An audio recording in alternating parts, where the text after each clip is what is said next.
ਖਾਸ ਖਬਰਾਂ ਨੂੰ ਲੈ ਕੇ ਚਰਚਾ ਕਰਨ ਦੇ ਲਈ ਮੇਰੇ ਨਾਲ ਜੁੜ ਚੁੱਕੇ ਨੇ ਪੰਜਾਬ ਤੋਂ ਪੱਤਰਕਾਰ ਦੀਪਕ ਸ਼ਰਮਾ ਚਨਾਰਥਲ ਜੀ। ਉਹਨਾਂ ਦਾ ਸਵਾਗਤ ਕਰਾਂਗੇ ਪਹਿਲਾਂ, ਫਿਰ ਕਰਾਂਗੇ ਕਈ ਖਾਸ ਖਬਰਾਂ ਨੂੰ ਲੈ ਕੇ ਚਰਚਾ। ਸ਼ਰਮਾ ਜੀ, ਸਤਿ ਸ਼੍ਰੀ ਅਕਾਲ ਜੀ। ਸਵਾਗਤ ਹੈ ਜੀ ਪੰਜਾਬੀ ਰੇਡੀਓ USA ਤੇ। ਸਤਿ ਸ਼੍ਰੀ ਅਕਾਲ ਪ੍ਰਵੀਨ ਜੀ, ਸਾਰੇ ਦਰਸ਼ਕਾਂ ਨੂੰ, ਸਰੋਤਿਆਂ ਨੂੰ ਮੇਰੀ ਪਿਆਰ ਭਰੀ ਸਤਿ ਸ਼੍ਰੀ ਅਕਾਲ ਜੀ। ਪ੍ਰੋਗਰਾਮ ਦੇ ਵਿੱਚ ਅੱਗੇ ਵਧਣ ਤੋਂ ਪਹਿਲਾਂ ਦੱਸਦੇ ਚੱਲੀਏ ਕਿ ਅੱਜ ਦਾ ਖਬਰ ਤੇ ਨਜ਼ਰ ਪ੍ਰੋਗਰਾਮ ਸਾਲ 2023 ਦੀ 24 ਮਾਰਚ ਦਾ ਪ੍ਰੋਗਰਾਮ ਹੈ ਤੇ ਦਿਨ ਅੱਜ ਸ਼ੁੱਕਰਵਾਰ ਹੈ। ਪ੍ਰੋਗਰਾਮ ਨੂੰ ਸਪਾਂਸਰ ਕਰਦੇ ਨੇ ਖਾਲਸਾ ਇੰਸ਼ੋਰੈਂਸ ਏਜੰਸੀ ਵਾਲੇ, ਜਿਨ੍ਹਾਂ ਤੋਂ ਤੁਸੀਂ ਹਰ ਤਰੀਕੇ ਦੀ ਇੰਸ਼ੋਰੈਂਸ ਲੈ ਸਕਦੇ ਹੋ। ਇੰਸ਼ੋਰੈਂਸ ਬਾਰੇ ਪਤਾ ਕਰਨ ਦੇ ਲਈ ਉਹਨਾਂ ਦਾ ਨੰਬਰ ਹੈ 408272 2500।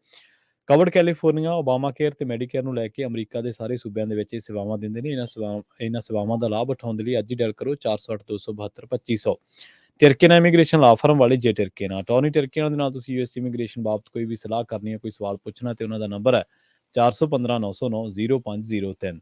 ਗੁਰਦੀਪ ਸਿੰਘ ਬਿਰਦੀ ਕਲੋਬੀ, ਸਤਨਾਮ ਸਿੰਘ ਸ਼ੇਰਗਿੱਲ ਸੈਲਮਾ, ਜਗਤਾਰ ਸਿੰਘ ਅਨੰਦਪੁਰੀ ਫਰੀਮੌਂਟ, ਮਨਦੀਪ ਸਿੰਘ ਸੈਨ ਹੋਜ਼ੇ, ਮਨਜੀਤ ਸਿੰਘ ਸੈਨ ਹੋਜ਼ੇ, ਇਹਨਾਂ ਸਾਰੇ ਹੀ ਸਪਾਂਸਰਸ ਦਾ ਬਹੁਤ ਬਹੁਤ ਧੰਨਵਾਦ। ਤੇ ਜੇਕਰ ਤੁਸੀਂ ਵੀ ਇਹਨਾਂ ਪ੍ਰੋਗਰਾਮਾਂ ਨੂੰ ਸਪਾਂਸਰ ਕਰਨਾ ਚਾਹੁੰਦੇ ਹੋ ਤਾਂ ਸਟੂਡੀਓ ਦਾ ਨੰਬਰ ਹੈ 408272 5200। ਸ਼ਰਮਾ ਜੀ, ਖਬਰਾਂ ਦੇ ਵੱਲ ਆਈਏ ਤੇ ਸ਼ੁਰੂਆਤ ਕਰੀਏ ਕੌਮੀ ਪੱਧਰ ਤੇ ਸਭ ਤੋਂ ਚਰਚਿਤ ਖਬਰ ਤੋਂ। ਗੱਲ ਕਰੀਏ ਰਾਹੁਲ ਗਾਂਧੀ ਦੀ। ਰਾਹੁਲ ਗਾਂਧੀ ਨੂੰ 2 ਸਾਲ ਦੀ ਸਜ਼ਾ ਹੋ ਗਈ ਹੈ ਇੱਕ ਮੁਕੱਦਮੇ ਦੇ ਵਿੱਚ, ਤੇ ਉਸ ਤੋਂ ਬਾਅਦ ਰਾਹੁਲ ਗਾਂਧੀ ਨੂੰ ਖਾਸੀ ਤਵੱਜੋ ਦਿੱਤੀ ਜਾ ਰਹੀ, ਜਿਹੜੀ ਕਿ ਪਹਿਲਾਂ ਨਹੀਂ ਮਿਲ ਰਹੀ ਸੀ। ਸਿਆਸੀ ਦ੍ਰਿਸ਼ ਤੇ ਦੇਖੀਏ, ਸਿਆਸੀ ਨਕਸ਼ੇ ਤੇ ਦੇਖੀਏ ਤਾਂ ਹੁਣ ਸਵਾਲ ਪੈਦਾ ਇਹ ਹੋ ਗਿਆ ਕਿ ਕੀ 2024 ਦੀਆਂ ਜਿਹੜੀਆਂ ਲੋਕ ਸਭਾ ਚੋਣਾਂ ਉਹ ਮੋਦੀ ਬਨਾਮ ਰਾਹੁਲ ਗਾਂਧੀ ਹੋ ਸਕਦੀਆਂ ਨੇ, ਜਾਂ ਹਲੇ ਵੀ ਰਾਹੁਲ ਨੂੰ ਕੋਈ ਜੱਦੋਜਹਿਦ ਕਰਨੀ ਪਊਗੀ? ਨਹੀਂ ਪ੍ਰਵੀਨ ਜੀ, 2024 ਦੀਆਂ ਚੋਣਾਂ ਮੋਦੀ ਬਨਾਮ ਰਾਹੁਲ ਗਾਂਧੀ ਹੋ ਸਕਦੀਆਂ ਨੇ, ਪਰ ਇਹ ਰਾਹੁਲ ਗਾਂਧੀ ਵਾਲੇ ਪਾਸਿਓਂ ਜਾਂ ਕਾਂਗਰਸ ਵਾਲੇ ਪਾਸਿਓਂ ਨਹੀਂ ਹੋਣਾ, ਭਾਜਪਾ ਹੀ ਚਾਹੁੰਦੀ ਆ ਜੀ। ਔਰ ਇਸੇ ਲਈ ਲੱਗ ਰਿਹਾ ਕਿ ਆ ਸਾਰਾ ਕੁਝ ਜੋ ਘਟਨਾਕ੍ਰਮ ਵਾਪਰ ਰਿਹਾ, ਇਹਦੇ ਪਿੱਛੇ ਰਣਨੀਤੀ ਕੰਮ ਕਰ ਰਹੀ ਹੈ ਕਿ ਭਾਜਪਾ ਚਾਹੁੰਦੀ ਹੈ ਕਿ 2024 ਦੀਆਂ ਚੋਣਾਂ ਮੁੱਦਿਆਂ ਦੇ ਆਧਾਰ ਤੇ ਨਾ ਹੋਣ, ਰਾਹੁਲ ਬਨਾਮ ਮੋਦੀ ਹੋ ਜਾਣ, ਜਿਹਦਾ ਅਸੀਂ ਫਾਇਦਾ ਲੈ ਜਾਵਾਂਗੇ। ਜੀ। ਸੋ ਇਸ ਲਈ ਇਸ ਨੂੰ ਘਟਨਾਕ੍ਰਮ ਨੂੰ ਇਸ ਨਜ਼ਰੀਏ ਤੋਂ ਸਮਝਿਆ ਜਾ ਰਿਹਾ। ਪਹਿਲਾਂ ਤਾਂ ਆਪਾਂ ਇਸ ਗੱਲ ਤੇ ਆਈਏ ਕਿ ਮਾਮਲਾ ਹੋਇਆ ਕੀ ਹੈ ਜੀ। ਜਿੱਥੋਂ ਤੱਕ ਇਹ ਮਾਮਲਾ ਪ੍ਰਵੀਨ ਜੀ, ਸਿੱਧਾ ਜਾ ਕੇ ਰਾਹੁਲ ਗਾਂਧੀ ਨੇ ਕਹਿੰਦੇ ਇੱਕ ਟਿੱਪਣੀ ਕੀਤੀ ਸੀ, ਹੈਨਾ। ਉਹ ਟਿੱਪਣੀ ਮਤਲਬ ਕਰਨਾਟਕਾ ਚ ਹੁੰਦੀ ਹੈ, ਹੈਨਾ, ਪਰਚਾ ਦਰਜ ਸੂਰਤ ਚ ਹੁੰਦਾ ਹੈ, ਤੇ ਕਾਰਵਾਈ ਸਾਰੀ ਕੱਲ ਦਿੱਲੀ ਚ ਹੁੰਦੀ ਹੈ ਨਾ।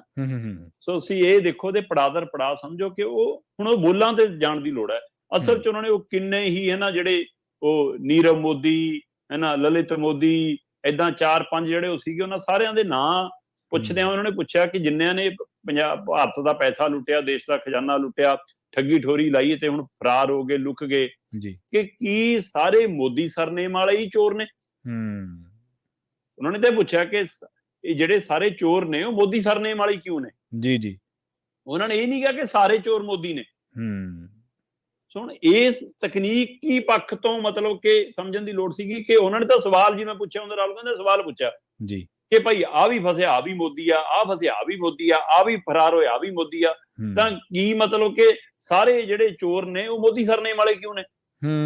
ਜੀ। ਤੇ ਹੁਣ ਇਹ ਕਹਿੰਦੇ ਨਹੀਂ ਜੀ, ਉਹਨਾਂ ਨੇ ਘੱਟ ਗਿਣਤੀਆਂ ਤੇ, ਉਹਨਾਂ ਨੇ ਪਛੜੇ ਭਾਈਚਾਰੇ ਤੇ, ਹੈ ਨਾ, ਇਹ ਤਾਂ ਜੀ ਮਤਲਬ OBC ਦੇ ਉੱਤੇ ਹਮਲਾ ਕੀਤਾ ਜੀ, ਉਹਨਾਂ ਦਾ ਅਪਮਾਨ ਕੀਤਾ ਜੀ, ਦੇਖੋ ਜੀ, ਤੇ ਇਸ ਨੂੰ ਇਸ ਆਧਾਰ ਬਣਾ ਲਿਆ, ਤੇ ਇਸੇ ਆਧਾਰ ਨੂੰ ਅੱਗੇ ਵੋਟਾਂ ਤੱਕ ਲੈ ਕੇ ਜਾਣ ਦੀ ਤਿਆਰੀ ਕਰਦੀ ਹੈ BJP ਜੀ।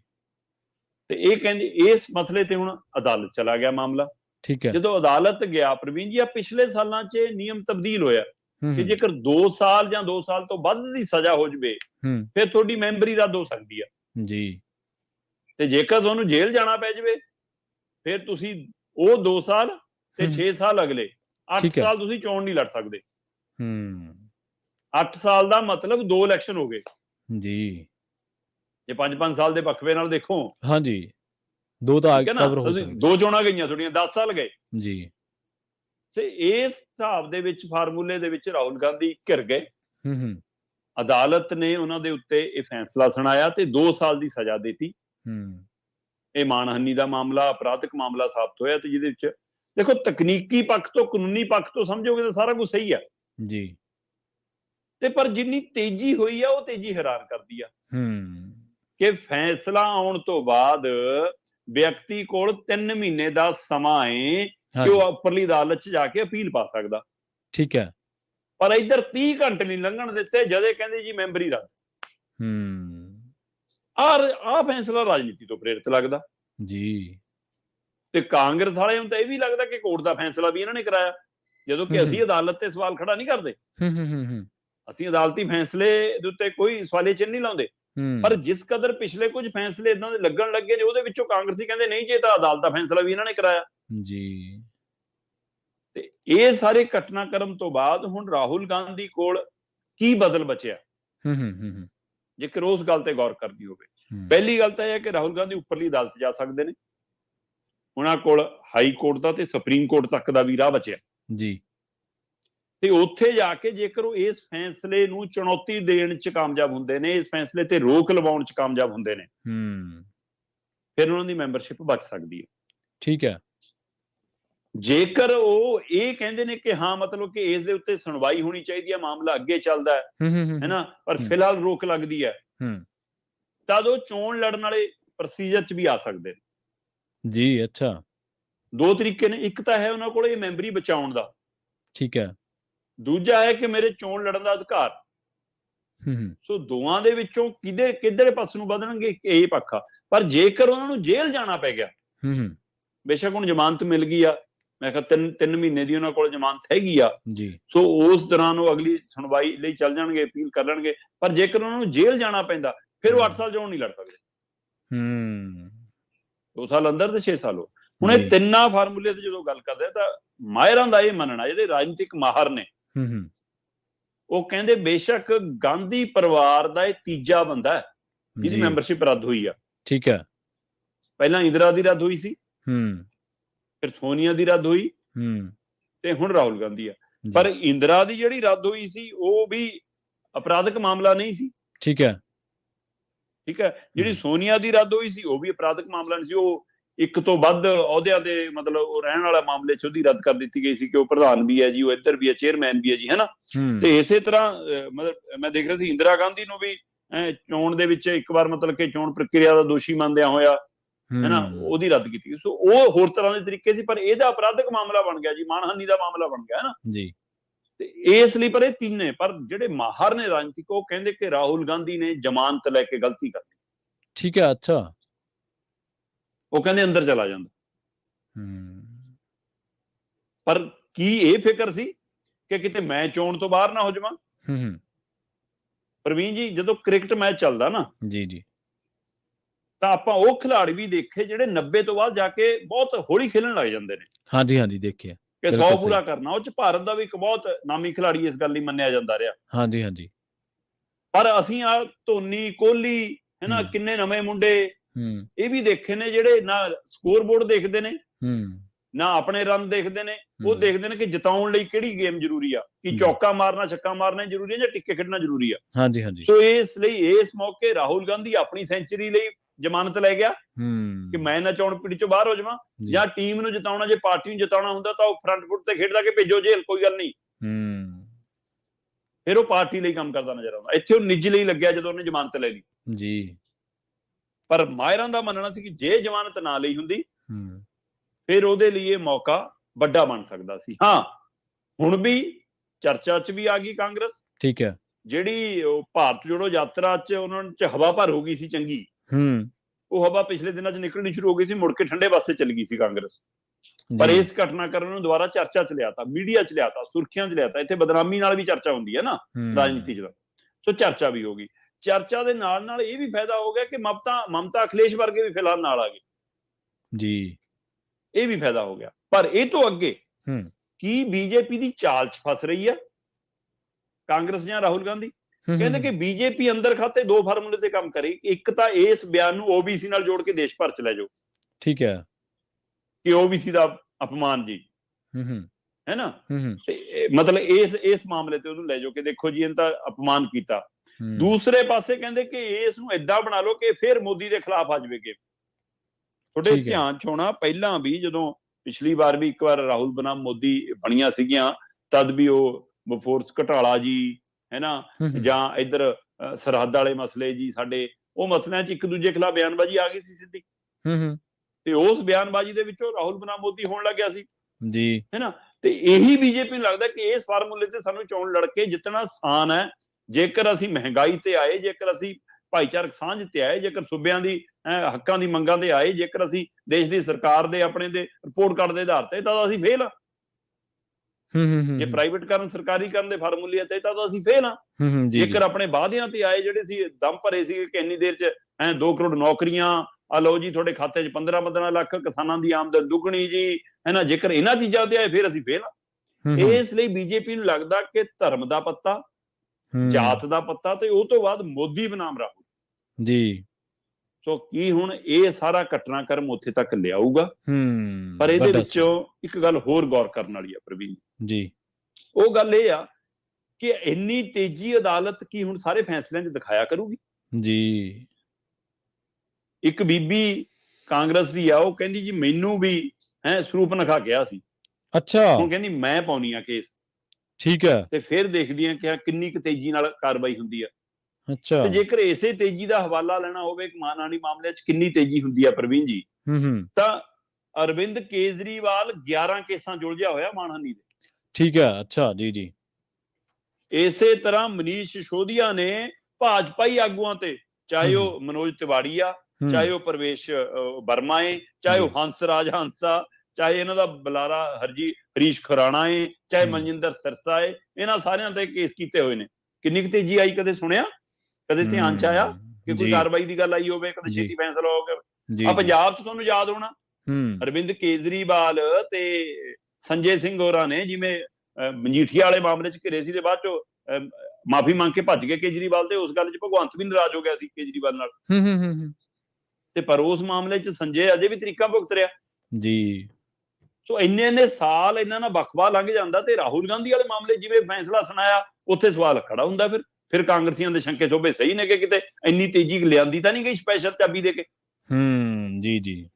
ਆ ਇੱਕ ਪਹਿਲੂ ਖੜਾ। ਪਰ ਇਹ ਸਾਰੇ ਘਟਨਾਕ੍ਰਮ ਦੇ ਵਿੱਚ ਹੁਣ ਰਾਹੁਲ ਗਾਂਧੀ ਲਈ ਮੈਂਬਰੀ ਬਚਾਉਣਾ, ਜੀ ਜੀ, ਜਾਂ ਚੋਣ ਲੜਨ ਦਾ ਹੱਕ ਬਚਾਉਣਾ, ਜਾਂ ਕਾਂਗਰਸ ਨੂੰ ਬਚਾਉਣਾ, ਇਹ ਦੇਖਣਾ ਹੋਊਗਾ ਕਿ ਕਿਹੜੇ ਰਾਹ ਤੇ ਤੁਰਦਾ। ਦੇਸ਼ ਦੂਸ਼ ਉਹਦੇ ਵੀ ਨਿਸ਼ਾਨੇ ਤੇ ਨਹੀਂ ਹੈ ਦੇਸ਼ ਬਚਾਉਣਾ ਜੀ। ਨਾ ਦੇਸ਼ ਬਚਾਉਣਾ ਲੋਕ ਬੀਜੇਪੀ ਦੇ ਟੀਚਾ ਏ, ਨਾ ਕਾਂਗਰਸ ਦਾ ਟੀਚਾ ਏ। ਟੀਚਾ ਲਾਲਸਾਮਾ ਹੈ, ਜੇ ਲਾਲਸਾਮਾ ਤਾਂ ਹੀ ਜ਼ਮਾਨਤ ਲਈ ਭੱਜੇ, ਤਾਂ ਹੀ ਹੁਣ ਕਾਲ ਹੈ ਕਿ ਮੇਰੀ ਸੰਸਦੀ ਸੀਟ ਬਚ ਜਾਵੇ। ਉਹ ਤੋਂ ਅਗਲਾ ਟੀਚਾ ਹੈ ਕਿ ਜੇ ਚੋਣ ਲੜਨੀ ਵੀ ਮੈਂ ਚੋਣ ਲੜਨ ਜੋਗਾ ਰਹਿ ਜਾਵਾਂ। ਸੋ ਇਸ ਲਈ ਦੇਸ਼ ਤਾਂ ਕਿਸੇ ਦਾ ਟੀਚਾ ਨਹੀਂ ਹੈ ਦੇਸ਼ ਦੇ ਲਈ ਕੰਮ ਕਰਨਾ, ਸਿਰਫ ਨਿੱਜ ਹੈ। ਪਰ ਇਹਦੇ ਵਿੱਚੋਂ ਕਿਹੜੇ ਫਾਰਮੂਲੇ ਤੇ ਰਾਹੁਲ ਗਾਂਧੀ ਅੱਗੇ ਵੱਧਦੇ ਨੇ, ਇਹ ਦੇਖਣ ਵਾਲੀ ਗੱਲ। ਪਰ ਇਹਦੇ ਵਿੱਚ ਸਾਰੇ ਮਸਲੇ 'ਚ ਇੱਕ ਗੱਲ ਗੌਰ ਕਰਨ ਵਾਲੀ ਆ ਪ੍ਰਵੀਨ ਜੀ, ਖਾਸ ਕਰ ਪੰਜਾਬੀਆਂ ਲਈ।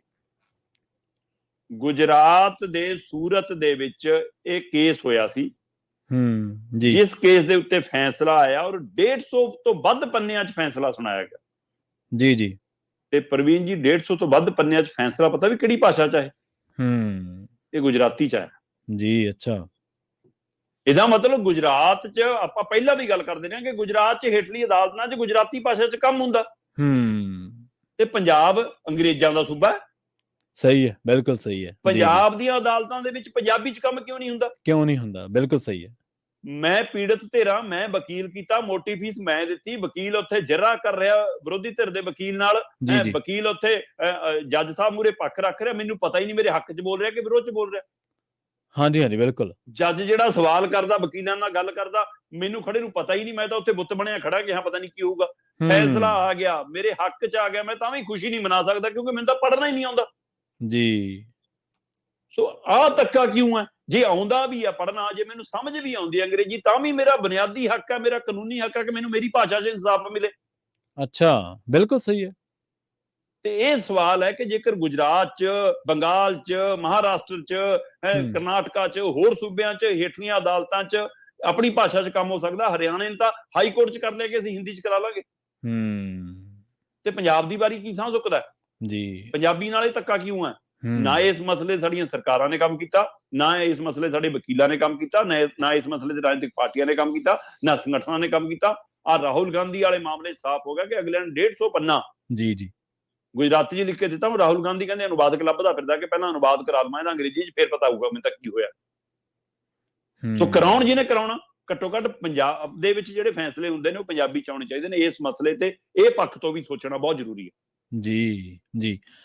ਸ਼ਰਮਾ ਜੀ, ਅਗਲੀ ਖਬਰ ਦੇ ਵੱਲ ਵਧੀਏ ਤੇ ਗੱਲ ਕਰੀਏ ਸਰਕਾਰ ਦੇ ਸਿਸਟਮ ਦੀ। ਆਪਾਂ ਪਿੱਛੇ ਜੇ ਗੱਲ ਚੱਲੀ ਸੀ ਕਿ ਹੁਣ ਗੱਡੀਆਂ ਦੇ ਵਿੱਚ ਇੱਕ ਚਿੱਪ ਲੱਗ ਜਾਣੀ ਹੈ ਟੋਲ ਦੇ ਪੈਸੇ ਕੱਟਣ ਵਾਸਤੇ, ਤੇ ਹੁਣ ਇੱਕ ਖਬਰ ਇਹ ਆ ਰਹੀ ਹੈ ਕਿ ਕੀ ਸਰਕਾਰ ਦਾ ਜਿਹੜਾ ਜਸੂਸ ਆ ਉਹ ਤੁਹਾਡੀ ਗੱਡੀ 'ਚ ਵੀ ਬੈਠੇਗਾ? ਕੀ ਇਹ ਗੱਲ ਸੱਚ ਹੈ ਕਿ ਕੋਈ ਕੁਝ ਐਸਾ ਸਿਸਟਮ ਬਣ ਰਿਹਾ? ਪ੍ਰਵੀਨ ਜੀ ਦੇਖੋ, ਜਦੋਂ ਪਹਿਲਾਂ ਟੋਲ ਦੇ ਉੱਤੇ ਨਗਦ ਅਦਾਇਗੀ ਹੁੰਦੀ ਸੀ, ਤਦ ਉਹਦੇ ਨਾਲ ਇਹ ਫਿਕਰਮੰਦੀ ਰਹਿੰਦੀ ਸੀ ਕਿ ਲੰਮਾ ਸਮਾਂ ਲੱਗਦਾ, ਉੱਥੇ ਬਹਿਸ ਹੋ ਜਾਂਦੀ ਸੀ, ਗੱਡੀਆਂ ਫਸੀਆਂ ਰਹਿੰਦੀਆਂ, ਫਿਰ ਸੜਕਾਂ ਦਾ ਕਾਹਦਾ ਫਾਇਦਾ ਜੇ ਟੋਲ ਤੇ ਜਾ ਕੇ 20 ਮਿੰਟ ਫਸੇ ਰਹਿਣਾ। ਬਿਲਕੁਲ ਸਹੀ। ਫਿਰ ਉਹਦੇ ਵਿੱਚੋਂ ਕਹਿੰਦੇ ਜੀ ਰਾਹ ਕੱਢ ਲਿਆ ਕਿ ਲਓ ਜੀ ਹੁਣ ਫਾਸਟ ਟੈਗ ਲੱਗੂਗਾ ਤੁਹਾਡੀ ਗੱਡੀ ਤੇ, ਉਹਦੇ ਰਾਹੀਂ ਟੋਲ ਕੱਟ ਜੂਗਾ। ਪਰ ਉਹਦੇ ਨਾਲ ਰੇਟ ਕਦੋਂ ਵੱਧ ਜਾਂਦਾ, ਤੁਹਾਡੀ ਕਿੰਨੀ ਲੁੱਟ ਹੋ ਰਹੀ, 30-30 ਕਿਲੋਮੀਟਰ ਦੇ ਦਾਇਰੇ 'ਚ ਕਿੰਨੇ ਟੋਲ ਲੱਗੇ ਨੇ, ਕੋਈ ਹਿਸਾਬ ਕਿਤਾਬ ਨਹੀਂ, ਕੋਈ ਪੁੱਛਣ ਵਾਲਾ ਨਹੀਂ, ਅੰਨੀ ਲੁੱਟ। ਇੱਕ ਪਾਸੇ ਰੋਡ ਟੈਕਸ, ਦੂਏ ਪਾਸੇ ਟੋਲ ਟੈਕਸ, ਗੱਡੀ ਲੈਣ ਲੱਗੇ ਵੀ ਟੈਕਸ ਵਸੂਲਿਆ ਜਾਂਦਾ ਸੜਕਾਂ ਬਣਾਉਣ ਦੇ ਨਾਮ ਤੇ ਟੋਲ ਵੀ। ਇਸ ਮਸਲੇ ਤੇ ਬਹਿਸ ਚੱਲੀ ਜਾਂਦੀ ਸੀ। ਪਰ ਇਹ ਸਭ ਦੇ ਦਰਮਿਆਨ ਕਹਿੰਦੇ ਜੀ ਹੁਣ ਇਹ ਤੋਂ ਵੀ ਤੇਜ਼ੀ ਲਿਆਉਣੀਆਂ ਗਡਕਰੀ ਹੋਰੀ ਕਹਿੰਦੇ, ਜਿਨ੍ਹਾਂ ਨੇ ਦੇਖੋ ਸਰਕਾਰ ਦੇ ਵਿੱਚ ਉਹਨਾਂ ਦਾ ਆਪਣਾ ਵਿਭਾਗੀ ਕੰਮ ਬਾਕੀਆਂ ਦੇ ਬਿਹਤਰ ਮੰਨਿਆ ਜਾਂਦਾ, ਨਿਤਿਨ ਗਡਕਰੀ ਦਾ, ਕਿ ਉਹਨੇ ਆਪਣੇ ਵਿਭਾਗ ਦਾ ਕੰਮ, ਸੜਕਾਂ ਬਣਾਉਣ ਦਾ ਕੰਮ ਚੰਗਾ ਕੀਤਾ, ਜਾਂ ਉਹ ਇੱਕ ਵੱਖਰਾ ਰਾਹ ਵੀ ਇਖਤਿਆਰ ਕਰਕੇ ਰੱਖਦੇ। ਮੋਦੀ ਨਾਲ ਵੀ ਕਈ ਮਸਲਿਆਂ ਤੇ ਉਹਨਾਂ ਦੇ ਪੇਚ ਫਸ ਜਾਂਦੇ ਨੇ ਕਹਿੰਦੇ। ਪਰ ਇਹ ਸਭ ਦੇ ਬਾਵਜੂਦ ਉਹਨਾਂ ਨੇ ਦਮ ਭਰਿਆ ਕਿ 2018-19 ਤੱਕ ਹਰੇਕ ਟੋਲ ਦੇ ਉੱਤੇ ਐਵਰੇਜ 8 ਮਿੰਟ ਤੱਕ ਗੱਡੀ ਫਸੀ ਰਹਿੰਦੀ ਸੀ। ਪਰ ਹੁਣ ਕਹਿੰਦੇ ਫਾਸਟ ਟੈਗ ਤੋਂ ਬਾਅਦ ਇਹ 47 ਸਕਿੰਟ ਤੇ ਆ ਗਈ ਗੱਲ, 1 ਮਿੰਟ ਤੋਂ ਵੀ ਘੱਟ ਸਮਾਂ ਗੱਡੀ ਰੁਕਦੀ ਆ। ਸੋ ਇਸ ਲਈ ਕਹਿੰਦੇ ਸਾਡੀ ਪ੍ਰਾਪਤੀ ਆ। ਪਰ ਜਿਹੜੀ ਜੇਬ ਕੱਟੀ ਜਾ ਰਹੀ ਹੈ, ਲੋਕ ਇਹਦੇ ਖਿਲਾਫ ਸੀ, ਤੇ ਕਿਸਾਨ ਅੰਦੋਲਨ ਦੌਰਾਨ ਇਹ ਮੁੱਦਾ ਵੀ ਬਣ ਗਿਆ ਸੀ ਜਿਵੇਂ ਟੋਲ ਬੰਦ ਹੋਏ ਕਿ ਪੱਕੇ ਬੰਦ ਹੋਣੇ ਚਾਹੀਦੇ ਨੇ। ਅਜੇ ਵੀ ਸਮੇਂ-ਸਮੇਂ ਸਵਾਲ ਉੱਠ ਰਹੇ ਨੇ। ਪਰ ਨਿਤਿਨ ਗਡਕਰੀ ਕਹਿੰਦੇ ਜੀ ਅਸੀਂ ਲੋਕਾਂ ਦੀ ਸਹੂਲਤ ਲਈ ਇੱਕ ਨਵਾਂ ਫਾਰਮੂਲਾ ਲਿਆ ਰਹੇ। ਉਹ ਫਾਰਮੂਲਾ ਇਹ ਹੈ ਕਿ ਤੁਹਾਡੀ ਗੱਡੀ ਹੁਣ GPS ਸਿਸਟਮ ਨਾਲ ਅਟੈਚ ਹੋਣੀ ਹੈ, ਤੇ GPS ਰਾਹੀਂ ਤੁਹਾਨੂੰ ਨਾ ਟੋਲ ਤੇ ਰੁਕਣ ਦੀ ਲੋੜ, ਨਾ ਕਿਤੇ। ਜਿੰਨੀ ਤੁਸੀਂ ਸੜਕ ਦੀ ਵਰਤੋਂ ਕਰੋਗੇ ਉਹਨਾਂ ਟੋਲ ਕੱਟੂਗਾ। ਹੁਣ ਇਹ ਲੋਕਾਂ ਨੂੰ ਦੱਸਣ ਲਈ ਇਹ ਹਵਾਲਾ ਬਹੁਤ ਚੰਗਾ ਲੱਗਦਾ। ਵਿਦੇਸ਼ਾਂ 'ਚ ਫਾਰਮੂਲੇ ਚੱਲਦੇ ਨੇ ਜੀ, ਉੱਥੇ ਪਰ ਸਰਕਾਰਾਂ ਐ ਜਸੂਸੀ ਨਹੀਂ ਕਰਦੀਆਂ ਕਿ ਪੈਗਾਸਸ ਲਾਤਾ ਤੁਹਾਡੇ ਫੋਨ ਦੇ ਵਿੱਚ, ਹੈ ਨਾ, ਤੁਹਾਡਾ ਰਿਕਾਰਡ ਕਰ ਲਿਆ, ਜਾਂ ਇਹ ਇੱਥੇ ਵਾਲੇ ਕੰਮ ਨਹੀਂ ਹੈ ਕਿ ਨਾਲ ਮਤਲਬ ਚੈਕਿੰਗ ਕਰਨੀ ਹੈ ਕੌਣ ਕਰੋ। ਇੱਥੇ ਤਾਂ ਆਪਣੇ ਆਂਢੀ ਗੁਆਂਢੀ ਵੀ CCTV ਕੈਮਰੇ ਬਣੇ ਹੁੰਦੇ ਨੇ। ਅੱਛਾ ਗੱਡੀ ਰਾਤ ਲੇਟ ਆਈ ਇਹਨਾਂ ਦੀ, ਕਿੰਨੇ ਵਜੇ ਨਿਕਲੇ ਸੀ ਘਰੋਂ, ਇੰਨੇ ਵਜੇ ਗਏ, ਉਹ ਵੀ CCTV ਕੈਮਰੇ ਨੇ ਸਾਰੇ। ਹਾਂਜੀ। ਤੇ ਆਹ ਸਰਕਾਰ ਉਹ ਤੋਂ ਵੀ ਵੱਧ CCTV ਹੈ। ਸੋ ਇਸ ਲਈ ਇਹ ਗੱਡੀਆਂ ਦੇ ਵਿੱਚ GPS ਸਿਸਟਮ ਲਾਉਣ ਦਾ ਜਿਹੜਾ ਸੁਝਾਅ ਹੈ ਨਿਤਿਨ ਗਡਕਰੀ ਉਹਨਾਂ ਦਾ, ਔਰ ਇਹ ਦਮ ਭਰਿਆ ਉਹਨਾਂ ਨੇ ਬਕਾਇਦਾ ਕਿ ਅਗਲੇ 6 ਮਹੀਨੇ 'ਚ ਲਾਗੂ ਹੋ ਜਾਣਾ, ਲੋਕਾਂ ਨੂੰ ਟੋਲਾਂ ਤੋਂ ਮੁਕਤੀ ਮਿਲ ਜਾਣੀ। ਔਰ ਇਹਦੇ ਨਾਲ ਉਹਨਾਂ ਨੇ ਜਿਹੜੀ ਸਹੂਲਤ ਦਿੱਤੀ, ਉਹ ਕਹਿੰਦੇ ਇਹ ਚੰਗੀ ਗੱਲ ਇਹ ਹੈ ਕਿ ਜਿੰਨੀ ਸੜਕ ਵਰਤੋਂਗੇ ਸਿਰਫ ਉਹਨਾਂ ਟੋਲ ਕੱਟੂਗਾ। ਠੀਕ ਹੈ। ਉਹ ਕਹਿੰਦੇ ਪਹਿਲਾਂ ਕੀ ਹੁੰਦਾ, ਤੁਸੀਂ ਟੋਲ ਤੇ ਚੜੇ, 3 ਕਿਲੋਮੀਟਰ ਤੇ ਟੋਲ ਆ ਗਿਆ, ਤੁਸੀਂ 2 ਕਿਲੋਮੀਟਰ ਅੱਗੇ ਵੜਨਾ, ਸੜਕ ਵਰਤੀ ਤੁਸੀਂ 5 ਕਿਲੋਮੀਟਰ, ਪਰ ਟੋਲ ਤੁਹਾਨੂੰ ਪੂਰਾ ਦੇਣਾ ਪਿਆ। ਹੁਣ ਇਹਦੇ ਨਾਲ ਤੁਸੀਂ 5 ਕਿਲੋਮੀਟਰ ਵਰਤੋਂਗੇ ਤਾਂ 5 ਦੇਣਾ ਪਊਗਾ, ਚੰਗੀ ਗੱਲ ਲੱਗਦੀ ਆ। ਪਰ ਇਹਦਾ ਦੂਜਾ ਪੱਖ ਇਹ ਵੀ ਆ ਪ੍ਰਵੀਨ ਜੀ, ਫਿਰ ਪੂਰੇ ਦੇਸ਼ ਦੀਆਂ ਸੜਕਾਂ ਟੋਲ ਰੋਡ ਹੋਣਗੀਆਂ। ਇਹ ਨਹੀਂ ਦੱਸਿਆ ਗਡਕਰੀ ਜੀ ਨੇ ਕਿ ਜਿੱਦਾਂ ਹੀ ਤੁਸੀਂ ਘਰ ਤੋਂ ਨਿਕਲ ਕੇ ਸ਼ਹਿਰ ਵਾਲੀ ਸੜਕ ਤੇ ਚੜੇ, ਤਾਂ ਉਹ ਸ਼ਹਿਰ ਦਾ ਟੈਕਸ ਕੱਟਿਆ ਜਾਣਾ। ਜਿੱਦਾਂ ਹੀ ਤੁਸੀਂ ਸ਼ਹਿਰ ਤੋਂ ਨਿਕਲ ਕੇ ਲਿੰਕ ਰੋਡ ਤੇ ਚੜੇ, ਉਹ ਸਟੇਟ ਹਾਈਵੇ ਆ, ਤਾਂ ਸਟੇਟ ਨੇ ਆਪਣਾ ਟੈਕਸ ਕੱਟ ਲੈਣਾ। ਜਿੱਦਾਂ ਹੀ ਤੁਸੀਂ ਨੈਸ਼ਨਲ ਰੋਡ ਤੇ ਚੜੇ, ਨੈਸ਼ਨਲ ਨੇ ਮੀਟਰ ਘੁਮਾਉਣਾ ਸ਼ੁਰੂ ਕਰ ਲੈਣਾ, GPS ਨੇ ਤਿੰਨਾਂ ਦਾ ਹਿਸਾਬ ਦੱਸ ਦੇਣਾ, ਤੇ ਤਿੰਨਾਂ ਨੇ ਆਪਣੇ ਪੈਸੇ ਕੱਟ ਲੈਣੇ। ਮਤਲਬ ਘਰ ਚੋਂ ਨਿਕਲਦਿਆਂ ਹੀ ਤੁਹਾਡਾ ਮੀਟਰ ਘੁੰਮਣਾ ਸ਼ੁਰੂ। ਸੋ ਇਹ ਨਹੀਂ ਦੱਸਿਆ ਗਡਕਰੀ ਜੀ ਨੇ। ਸੋ ਇਸ ਲਈ ਇਹੀ ਦੱਸਿਆ ਕਿ ਜਿੰਨਾ ਰੋਡ ਵਰਤੋਂਗੇ ਉਨਾ ਟੈਕਸ। ਇਹ ਉਹੀ ਹੈ, ਘਰ ਦੇ ਗੇਟ ਦੇ ਉੱਤੇ ਹੀ ਰੋਡ ਸ਼ੁਰੂ ਹੋ ਜਾਣਾ। ਪਰ ਇਹ ਤੋਂ ਵੀ ਅਗਲੀ ਗੱਲ, ਜਿਸ ਕਦਰ ਸਰਕਾਰ ਨਜ਼ਰਸਾਨੀ ਕਰਦੀ ਹੈ, ਪਿਛਲੇ ਦਿਨਾਂ 'ਚ ਗੱਲ ਆਈ ਕਿ ਅਫਸਰਾਂ ਦੀ ਗੱਲ ਛੱਡੋ, ਮੰਤਰੀਆਂ ਦੀ ਗੱਲ ਛੱਡੋ, ਸੰਤਰੀਆਂ ਦੀ ਗੱਲ ਛੱਡੋ, ਵਿਰੋਧੀ ਧਿਰਾਂ ਦੀ ਗੱਲ ਛੱਡੋ, ਬਾਬਿਆਂ ਦੀ ਗੱਲ ਛੱਡੋ, ਇਹ ਤਾਂ ਜੱਜਾਂ ਤੱਕ ਦਾ, ਇਹ ਤਾਂ ਪੱਤਰਕਾਰਾਂ ਤੱਕ ਦਾ, ਹੈ ਨਾ, ਇਹ ਤਾਂ ਵੱਡੇ ਸ਼ਖਸੀਅਤਾਂ ਤੱਕ ਦੇ, ਕਲਾਕਾਰਾਂ ਤੱਕ ਦੇ ਫੋਨ ਸਾਰੇ ਰਿਕਾਰਡ ਹੋ ਰਹੇ ਨੇ, ਜੋ ਮੁੱਦਾ ਬਣਿਆ।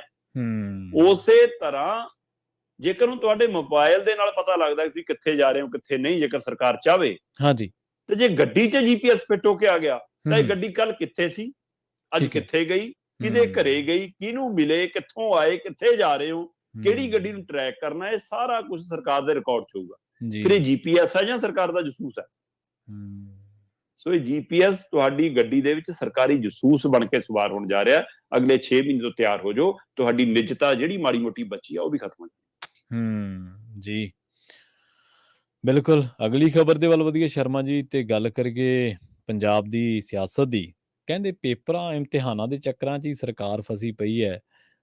ਸਾਬਕਾ ਵਿਰੋਧੀ ਧਿਰ ਦੇ ਆਗੂ ਸੁਖਪਾਲ ਖਹਿਰਾ, ਸ਼ਹਿਰੀ ਕਲਸੀ ਜਿਹੜੇ ਕਿ ਆਮ ਆਦਮੀ ਪਾਰਟੀ ਦੇ ਵਿਧਾਇਕ ਨੇ, ਉਹਦੇ ਉੱਤੇ ਤਕੜੇ ਐਲੀਗੇਸ਼ਨ ਲੱਗ ਰਿਹਾ ਹੈ, ਕਿਉਂ ਕਹਿੰਦੇ ਕਿ ਬਈ ਪੇਪਰ ਇਹਦੀ ਥਾਂ ਤੇ ਬੰਦਾ ਕੋਈ ਹੋਰ ਦੇ ਰਿਹਾ, 10ਵੀਂ ਪਾਸ ਹੈ। ਦੂਜੇ ਪਾਸੇ ਉਹ ਕਹਿੰਦੇ ਅਸੀਂ 12ਵੀਂ ਦਾ ਦਿੱਤੇ ਆ ਇਮਤਿਹਾਨ, ਸਾਡੇ ਲਿਸਟ ਦੇ ਵਿੱਚ ਨਾਂ ਵੇਖ ਲਓ। ਜੀ। ਬਿਲਕੁਲ ਪ੍ਰਵੀਨ ਜੀ, ਇਹ ਖਾਸਾ ਹਾਸੋਹੀਣਾ ਬਣ ਕੇ ਰਹਿ ਗਿਆ ਪੰਜਾਬ 'ਚ ਆਮ ਆਦਮੀ ਪਾਰਟੀ ਦਾ ਦਿੱਲੀ ਸਿੱਖਿਆ ਮਾਡਲ।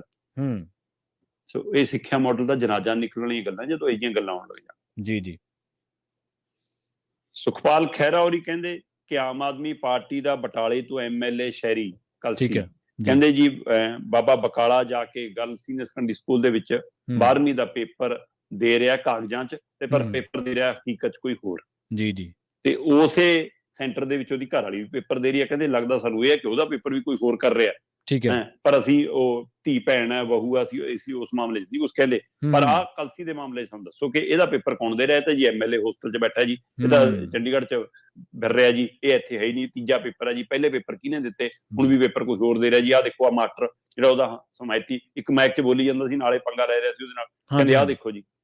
ਸੋ ਆਹ ਸਾਰਾ ਉਹਨਾਂ ਨੇ ਤਾਂ ਇਹ ਹਵਾਲਾ ਦਿੱਤਾ। ਪਰ ਉਧਰ ਕਲਸੀ ਕਹਿੰਦਾ ਜੀ ਖਹਿਰਾ ਨਿਰਾ ਝੂਠ ਬੋਲਦਾ। ਠੀਕ ਹੈ, ਕਹਿੰਦਾ ਜੀ ਮੈਂ ਤਾਂ 12ਵੀਂ ਪਾਸ ਆ, ਚੱਕੋ ਗੈਜਟ। ਉਹਨੇ ਗੈਜਟ ਜਾਰੀ ਕਰਤਾ ਕਿ ਆ ਇੰਨੇ ਸਾਲ ਪਹਿਲਾਂ ਮੈਂ 12ਵੀਂ ਪਾਸ ਕੀਤੀ ਹੋਈ ਹੈ। ਜੀ ਜੀ। ਤੇ ਇੱਧਰ ਖਹਿਰਾ ਕਹਿੰਦਾ ਚੱਕੋ ਜੀ ਇਹਦਾ ਐਫੀਡੈਵਿਟ ਜਿਹੜਾ ਵੋਟਾਂ ਦੇ ਲਈ ਚੋਣਾਂ ਭਰਨ ਲਈ, ਪਰ ਇਸ ਵਿੱਚ ਆਪਣੇ 10ਵੀਂ ਦੱਸ ਰਿਹਾ, ਫਿਰ 12ਵੀਂ ਕਿਵੇਂ ਪਾਸ ਕਰ ਲਈ? ਉਧਰ ਕਲਸੀ ਕਹਿੰਦਾ ਖਹਿਰਾ ਸਾਹਿਬ ਇੰਨਾ ਝੂਠ ਨਾ ਬੋਲੋ, ਅਸੀਂ ਤੁਹਾਡਾ ਦੱਸਾਂਗੇ। ਤੁਸੀਂ ਮੂੰਹ ਰੰਗਣ ਦੇ ਲਈ ਜਿਹੜੀਆਂ ਕਾਲੀਆਂ ਕਰਨ ਲਈ ਕਰੀਮਾਂ ਮੰਗਾਉਂਦੇ ਸੀ, ਸਾਤੋਂ ਮੰਗਾਉਂਦੇ ਸੀ, ਜਾਂ ਸਾਡੀ ਪਾਰਟੀ ਸੀ, ਸਾਡੇ ਨਾਲ ਸੀ। ਅੱਛਾ, ਉਹ ਇੱਥੇ ਤੱਕ ਆ ਗਿਆ ਮਾਮਲਾ। ਤੇ ਇੱਥੇ ਤੱਕ ਆਉਂਦਿਆਂ ਮਾਮਲਾ ਇੱਕ ਗੱਲ ਕਲਸੀ ਨੇ ਮੰਨ ਲਈ।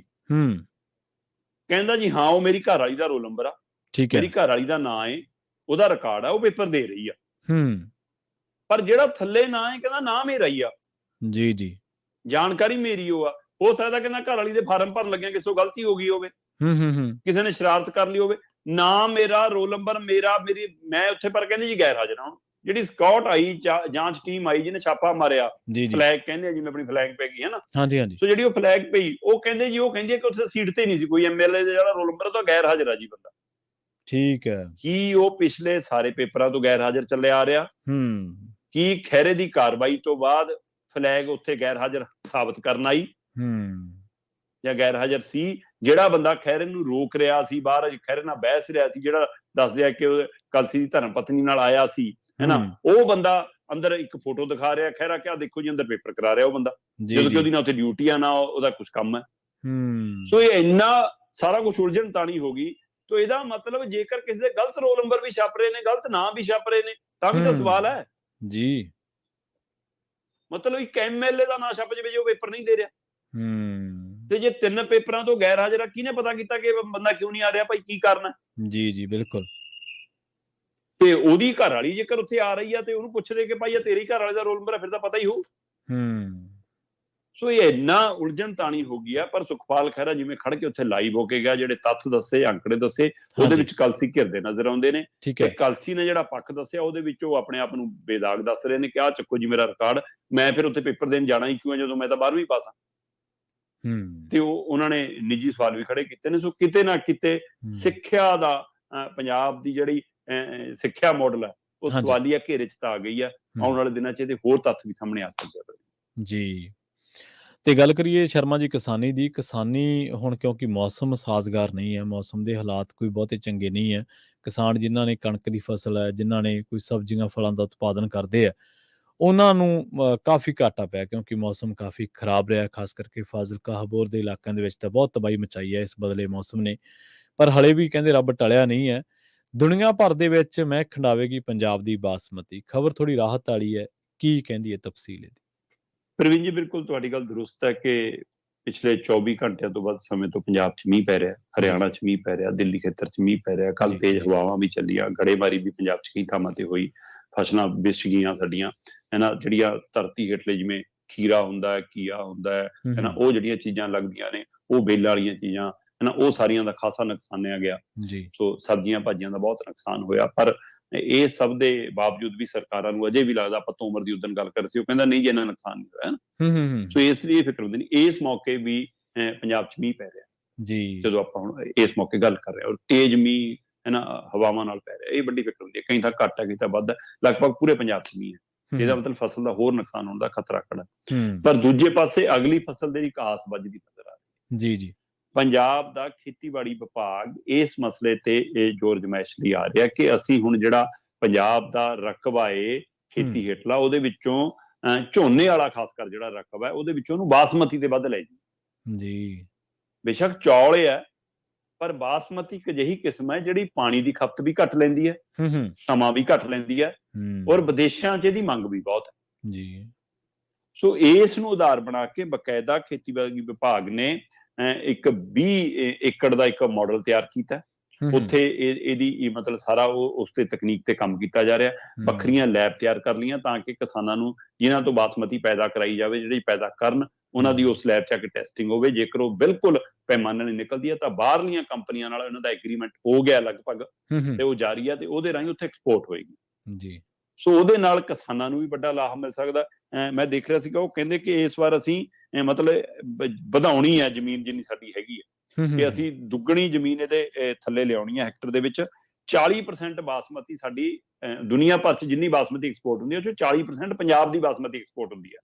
ਠੀਕ ਹੈ। ਤਾਂ ਜੇਕਰ ਇਹ ਰਕਬਾ ਇਸ ਵਾਰ ਵੱਧ ਜਾਂਦਾ ਤਾਂ ਉਹਦੇ ਨਾਲ ਇਹ ਬਾਸਮਤੀ ਦਾ ਮਤਲਬ ਕਿ ਵੱਧ ਹੋ ਜਾਏਗਾ। ਪਿਛਲੇ ਸਾਲ 5 ਲੱਖ ਹੈਕਟਰ ਰਕਬਾ ਸੀਗਾ ਸਾਡਾ, 4.95 ਲੱਖ ਹੈਕਟਰ ਰਕਬੇ 'ਚ ਅਸੀਂ ਬਾਸਮਤੀ ਬੀਜੀ ਸੀ। ਇਸ ਵਾਰ ਖੇਤੀਬਾੜੀ ਵਿਭਾਗ ਦਾ ਟਾਰਗੇਟ ਹੈ ਕਿ 7 ਤੋਂ 9 ਲੱਖ ਹੈਕਟਰ ਤੱਕ ਲੈ ਜਾਈਏ ਅਸੀਂ ਇਹਨੂੰ। ਠੀਕ ਹੈ। ਜੇਕਰ ਇੰਨਾ ਵਧਾਉਣ 'ਚ ਕਾਮਯਾਬ ਹੁੰਦੇ ਆ ਤਾਂ ਧਰਤੀ ਹੇਠਲਾ ਪਾਣੀ ਵੀ ਬਚਣਾ, ਕਿਸਾਨਾਂ ਦਾ ਸਮਾਂ ਵੀ ਬਚਣਾ, ਔਰ ਜੇਕਰ ਇਹ ਉਸ ਪਾਏ ਦੀ ਹੋਈ, ਕਿਉਂਕਿ ਬੀਜ ਉਹ ਕਹਿੰਦੇ ਸੀ ਉਸ ਪਾਏ ਦੇ ਤਿਆਰ ਕਰ ਰਹੇ ਹਾਂ, ਹੈਨਾ, ਖਾਦਾਂ ਅਸੀਂ ਉਸ ਪਾਏ ਦੀਆਂ ਤਿਆਰ ਕਰ ਰਹੇ ਹਾਂ, ਤੇ ਜੇਕਰ ਉਹ ਵਿਦੇਸ਼ੀ ਪੈਮਾਨੇ ਤੇ ਖਰੀ ਉਤਰੀ ਤੇ ਉਹ ਜਿਹੜੀ ਕੰਪਨੀ ਨਾਲ ਵਿਦੇਸ਼ੀ agriculture producer export development authority ਉਹਦੇ ਨਾਲ ਜਿਹੜੇ ਐਗਰੀਮੈਂਟ ਹੋ ਰਹੇ ਨੇ, ਉਹਦੇ ਰਾਹੀਂ ਜਿਹੜਾ ਵਿਦੇਸ਼ ਜਾਣਾ, ਫਿਰ ਉਹਦੇ ਨਾਲ ਕਿਸਾਨਾਂ ਨੂੰ ਫਾਇਦਾ ਵੀ ਹੋ ਸਕਦਾ। ਸੋ ਇੱਕ ਆਸ ਦੀ ਕਿਰਨ ਜ਼ਰੂਰ ਹੈ ਜੀ ਕਿ ਪੰਜਾਬ ਦੀ ਬਾਸਮਤੀ ਦੁਨੀਆ ਭਰ 'ਚ ਆਪਣੀ ਮਹਿਕ ਬਖੇਰੇਗੀ, ਹੈਨਾ, ਤੇ ਜੇਕਰ ਇਸ ਪਾਸੇ ਨੂੰ ਅਸੀਂ ਵਧਦੇ ਹਾਂ ਤਾਂ ਅਸੀਂ ਪਾਣੀ ਬਚਾਉਣ ਵਾਲੇ ਪਾਸੇ ਨੂੰ ਵਧਾਂਗੇ। ਇੱਕ ਆਸ ਜਾਗੀ ਹੈ। ਠੀਕ ਹੈ ਜੀ। ਤੇ ਜਾਂਦੇ ਜਾਂਦੇ ਸ਼ਰਮਾ ਜੀ ਗੱਲ ਕਰੀਏ, ਪੰਜਾਬ ਦੇ ਵਿੱਚ ਇਸ ਵੇਲੇ ਜਿਹੜੀਆਂ ਸਰਕਾਰਾਂ ਦੀ ਸਖਤੀ ਕੀਤੀ ਪਈ ਹੈ, ਪੱਤਰਕਾਰਾਂ ਤੇ NRIਆਂ ਤੇ ਸਰਕਾਰਾਂ ਜਿਹੜੀਆਂ ਉਹ ਬੜੀਆਂ ਸਖਤ ਹੋਈਆਂ ਪਈਆਂ। ਹਾਂ ਬਿਲਕੁਲ ਪ੍ਰਵੀਨ ਜੀ, ਜਿਹੋ ਜਿਹੀਆਂ ਖਬਰਾਂ ਨਿਤ ਦਿਨ ਅੰਮ੍ਰਿਤਪਾਲ ਵਾਲੇ ਮਾਮਲੇ 'ਚ ਪੁਲਿਸ ਵੱਲੋਂ ਆਪਣੇ ਤੱਥ ਰੱਖੇ ਜਾਂਦੇ ਆ, ਸਰਕਾਰ ਵੱਲੋਂ ਆਪਣੇ ਤੱਥ ਰੱਖੇ ਜਾਂਦੇ ਆ, ਅੰਮ੍ਰਿਤਪਾਲ ਦੇ ਨੇੜਲੇ ਸਾਥੀਆਂ ਵੱਲੋਂ, ਦੇ ਸਮਰਥਕਾਂ ਵੱਲੋਂ ਆਪਣੇ ਤੱਥ ਰੱਖੇ ਜਾਂਦੇ ਆ, ਨੈਸ਼ਨਲ ਮੀਡੀਆ ਆਪਣੇ ਢੰਗ ਨਾਲ ਨੂੰ ਪ੍ਰਚਾਰ ਪ੍ਰਸਾਰ ਰਿਹਾ ਹੈ ਨਾ, ਖੇਤਰੀ ਮੀਡੀਆ ਕਿਸੇ ਧਿਰਕਣ ਨਹੀਂ ਖੜਾ, ਕੋਈ ਕਿਸੇ ਧਿਰਕਣ ਨਹੀਂ ਖੜਾ। ਸੋ ਕੁਛ ਵੀ ਸਪਸ਼ਟਤਾ ਨਹੀਂ ਹੈ ਉਸ ਉਲਝਣ ਤਾਣੀ ਦੇ ਵਿੱਚ। ਕੁਝ ਵੀ ਲੋਕਾਂ ਨੂੰ ਸਮਝ ਨਹੀਂ ਆ ਰਿਹਾ ਸੀ ਕਿ ਕਿਹੜੇ ਪਾਸੇ ਖੜਨਾ, ਕਿਹੜੇ ਪਾਸੇ ਜਾਣਾ, ਕਿਹੜੀ ਗੱਲ ਕਰਨੀ, ਕਿਹੜੀ ਨਹੀਂ ਕਰਨੀ, ਕਿੱਥੇ ਬੋਲਣਾ, ਕਿੱਥੇ ਚੁੱਪ ਰਹਿਣਾ, ਕਿੱਥੇ ਪ੍ਰਤੀਕਿਰਿਆ ਦੇਣੀ, ਕਿੱਥੇ ਹਾਰਾ ਨਾਰਾ ਮਾਰਨਾ, ਕਿੱਥੇ ਪਿੱਛੇ ਹਟਣਾ, ਕੁਝ ਵੀ ਸਮਝ ਨਹੀਂ ਆ ਰਿਹਾ। ਇੰਨੀ ਉਲਝਣ ਤਾਣੀ ਕਰ ਦਿੱਤੀ ਗਈ ਹੈ ਜੀ। ਇਹ ਇੱਕ ਪਲਾਨਡ ਉਲਝਣ ਤਾਣੀ ਆ, ਜਾਂ ਜਾਣਬੁੱਝ ਕੇ ਤਾਣਾ ਬਾਣਾ ਉਲਝਾਇਆ ਗਿਆ, ਜਾਂ ਉਲਝ ਕੇ ਰਹਿ ਗਿਆ।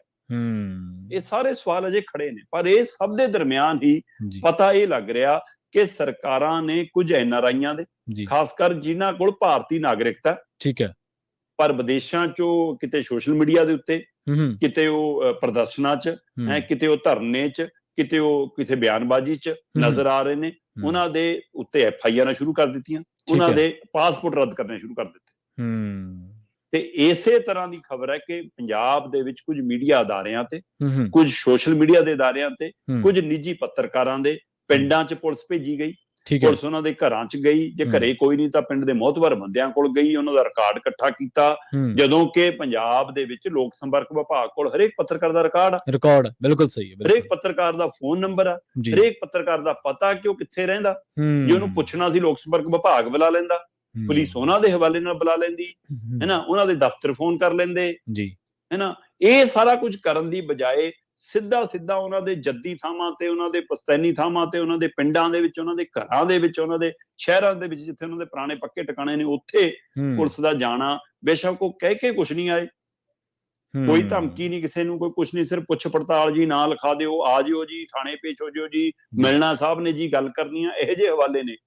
ਪਰ ਇਹ ਇਲਾਕੇ 'ਚ, ਲੋਕਾਂ 'ਚ, ਨਵੇਂ ਉੱਭਰ ਰਹੇ ਪੱਤਰਕਾਰਾਂ 'ਚ, ਹੈਨਾ, ਮੀਡੀਆ ਦੀ ਆਵਾਜ਼ 'ਚ ਕੀ ਇਹ ਤਾਲੇ ਲਾਉਣ ਦੀ ਕੋਸ਼ਿਸ਼ ਹੈ, ਡਰਾਉਣ ਦੀ ਕੋਸ਼ਿਸ਼ ਹੈ, ਧਮਕਾਉਣ ਦੀ ਕੋਸ਼ਿਸ਼ ਹੈ, ਚੁੱਪ ਕਰਾਉਣ ਦੀ ਕੋਸ਼ਿਸ਼ ਹੈ, ਮੁੱਦਿਆਂ ਤੇ ਪ੍ਰਤੀਕਿਰਿਆ ਦੇਣ ਤੋਂ ਰੋਕਣ ਦੀ ਕੋਸ਼ਿਸ਼ ਹੈ? ਕੀ ਕਾਰਨ ਇਹਦੇ ਪਿੱਛੇ ਆਉਂਦੇ ਦਿਨਾਂ 'ਚ ਸਾਫ਼ ਹੋਏਗਾ। ਪੱਤਰਕਾਰਾਂ 'ਚ, ਅਦਾਰਿਆਂ 'ਚ ਇਸ ਨੂੰ ਲੈ ਕੇ ਕਈ ਤਰ੍ਹਾਂ ਦੀਆਂ ਚਰਚਾਵਾਂ ਨੇ, ਯੂਨੀਅਨਾਂ 'ਚ ਇਸ ਮਸਲੇ ਤੇ ਚਰਚਾਵਾਂ ਨੇ, ਦੇਸ਼ ਵਿਦੇਸ਼ 'ਚ ਖਬਰਾਂ ਜਾ ਰਹੀਆਂ ਨੇ ਕਿ ਆਹ ਤਰੀਕਾ ਕਿਹੜਾ ਸਰਕਾਰਾਂ ਨੇ ਕੱਢ ਲਿਆ ਨਵਾਂ। ਜੀ। ਸੋ ਇਸ ਲਈ ਕੁਝ NRI ਜਿਹੜੇ ਸ਼ੱਕ ਦੇ ਆਧਾਰ ਤੇ, ਜਾਂ ਜਿਹਨਾਂ ਨੂੰ ਲੱਗਦਾ ਕਿ ਦੇਸ਼ ਵਿਰੋਧੀ ਕਾਰਵਾਈ ਆ ਉਹਨਾਂ ਦੇ ਨਾਂ ਦੇ ਉੱਤੇ, ਉਸ ਹਵਾਲੇ ਨਾਲ ਸਰਕਾਰਾਂ ਉਹਨਾਂ ਤੇ FIR ਵੀ ਕਰ ਰਹੀਆਂ ਨੇ। ਏਅਰਪੋਰਟਾਂ ਦੇ ਉਹਨਾਂ ਦੇ ਬਾਰੇ ਦਸਤਾਵੇਜ਼ ਵੀ ਭੇਜੇ ਜਾ ਜਾਂਦੇ, ਜੇ ਆਉਣ ਤਾਂ ਰੋਕ ਲਿਓ। ਤੇ ਇਸੇ ਤਰ੍ਹਾਂ ਉਹਨਾਂ ਦੇ ਉੱਤੇ ਮਤਲਬ ਉਹਨਾਂ ਦੇ ਪਾਸਪੋਰਟ ਵੀ ਰੱਦ ਕਰ ਰਹੇ ਨੇ ਜਿਹਨਾਂ ਕੋਲ ਭਾਰਤੀ ਨਾਗਰਿਕਤਾ। ਤੇ ਦੂਏ ਪਾਸੇ ਮੀਡੀਆ ਨੂੰ, ਪੱਤਰਕਾਰਾਂ ਨੂੰ ਕੁਝ ਨੂੰ ਸ਼ੱਕ ਦੇ ਆਧਾਰ ਤੇ, ਕੁਝ ਨੂੰ ਡਰਾਉਣ ਦੇ ਆਧਾਰ ਤੇ, ਕੁਝ ਨੂੰ ਆਪਣੇ ਪੱਖ 'ਚ ਭੁਗਤਾਉਣ ਦੇ ਆਧਾਰ ਤੇ ਆਹ ਕਾਰਵਾਈਆਂ ਕੀਤੀਆਂ ਜਾ ਰਹੀਆਂ ਨੇ। ਜੀ ਸ਼ਰਮਾ ਜੀ, ਬਹੁਤ ਬਹੁਤ ਧੰਨਵਾਦ ਤੁਹਾਡਾ ਇਹਨਾਂ ਖਾਸ ਜਾਣਕਾਰੀਆਂ ਦੇ ਲਈ ਜੀ। ਪ੍ਰੋਗਰਾਮ ਖਬਰ ਤੇ ਨਜ਼ਰ ਨੂੰ ਆਪਾਂ ਇੱਥੇ ਹੀ ਸਮਾਪਤ ਕਰਾਂਗੇ। ਪੰਜਾਬੀ ਰੇਡੀਓ USA ਦੇ ਨਾਲ ਤੁਸੀਂ ਇਸੇ ਤਰ੍ਹਾਂ ਜੁੜੇ ਰਹੋ। ਪੰਜਾਬੀ ਰੇਡੀਓ USA ਤੇ ਪ੍ਰੋਗਰਾਮਾਂ ਦਾ ਸਿਲਸਿਲਾ ਲਗਾਤਾਰ ਜਾਰੀ ਹੈ। ਤੁਹਾਡਾ ਸਾਰਿਆਂ ਦਾ ਬਹੁਤ ਬਹੁਤ ਧੰਨਵਾਦ। ਆਖਿਰ ਦੇ ਵਿੱਚ ਇੱਕ ਵਾਰ ਫਿਰ ਤੋਂ ਤੁਹਾਨੂੰ ਸਭ ਨੂੰ ਪਿਆਰ ਸਤਿਕਾਰ ਸਹਿਤ ਸਤਿ ਸ਼੍ਰੀ ਅਕਾਲ।